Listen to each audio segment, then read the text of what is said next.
Senator Bato. I even have videos of that.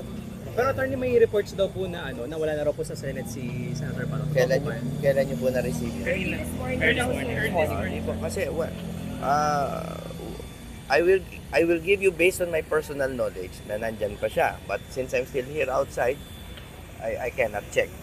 Pero as of last night, nandyan siya, nag-uusap kami. I left, madaling araw na ako umalis. And kinausap ko siya, sir, bilang lawyer niya, may plano po ba kayo na umalis? Wala daw talaga. So what time did you last see him? I don't know, madaling araw na kasi yan eh. Antok na ako, hindi pa ako nakakatulog. Anong oras ba yun, sir? Sa madaling araw. Mga 1 2 a.m. something like that. Pero wala kayo natanggap na info, sir. I know na papasok pa lang kayo ng Senate. No, wala. When was your last communication with him? Yun, when I left.